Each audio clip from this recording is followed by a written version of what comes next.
네, 앞서 보신 대로 미국이 기준금리를 인상하겠다고 발표한 이후에 뉴욕 증시가 큰 폭으로 올랐습니다. 미래에셋증권 연결해서 좀 더 자세하게 알아보겠습니다. 서상용 본부장, 안녕하세요.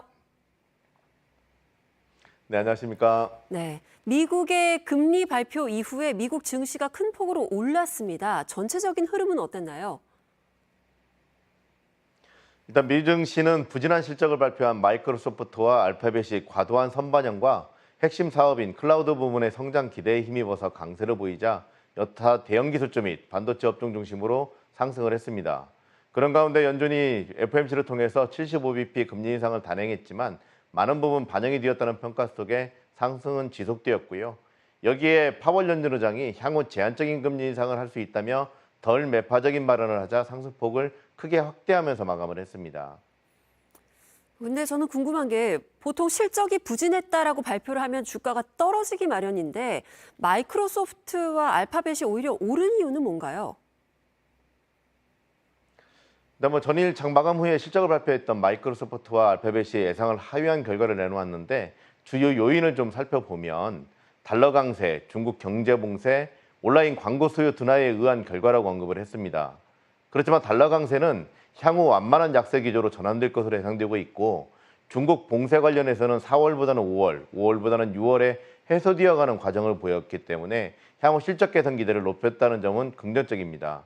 더 나아가서 온라인 광고 수요 둔화 또한 이어지고 있지만 오히려 근본적인 원인인 비용 절감 수요가 클라우드 관련 수혜로 이어져 관련 부분 수익 급증이 기대되면서 강세를 보였다라고 보시면 될 것 같습니다. 네, 미국 연준이 기준금리를 0.75%포인트나 한꺼번에 올렸는데 주식시장에는 오히려 긍정적으로 작용을 했습니다. 이유가 뭘까요? 일단 연준이 FOMC를 통해서 인플레이션이 여전히 광범위하게 작용하고 있어서 기준금리를 75bp 인상한다고 발표를 했었는데요. 그런 가운데 파월 연준의장이 물가 상승 압력은 광범위하다라고 이제 우려를 표명하기도 했지만 일부 가격이 하락하고 있다라고 언급을 했습니다. 이런 가운데 인플레이션 헤드라인 수치가 중요하지만 식품과 에너지를 제외한 근원 인플레이션에 더 주목하고 있다고 언급했는데 최근 근원 수치는 지속적으로 하락 추세를 좀 보이고 있고요. 그렇기 때문에 파월 연준 의장은 다소 제한적인 수준으로 인상을 해야 한다라고 언급을 했습니다. 이 발언이 나오고 난 이후에 달러화가 급속하게 약세를 좀 보였고 국채금리도 하락폭을 확대한 가운데 주식시장은 당연히 강세폭을 확대하면서 마감을 했습니다. 오늘 우리 주식시장에도 이 미국 증시 같은 좀 훈풍이 따뜻한 바람이 불었으면 좋겠는데 어떻게 전망을 하시나요? 일단 미증시가 FOMC 결과를 소화하면서 상승한 점은 한국 증시에는 당연히 긍정적인 영향을 줄 것으로 전망을 하고 있고요. 특히 FOMC 이후에 달러화의 약세가 진행돼서 원화의 강세가 진행될 것으로 전망된다는 점은 우호적입니다.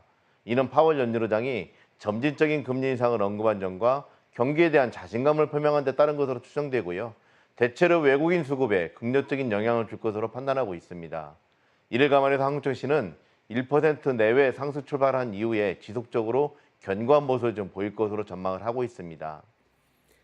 네, 우리 증시도 상승 출발하기를 기대해 보겠습니다. 지금까지 미래에셋증권의 서상영 본부장이었습니다. 고맙습니다.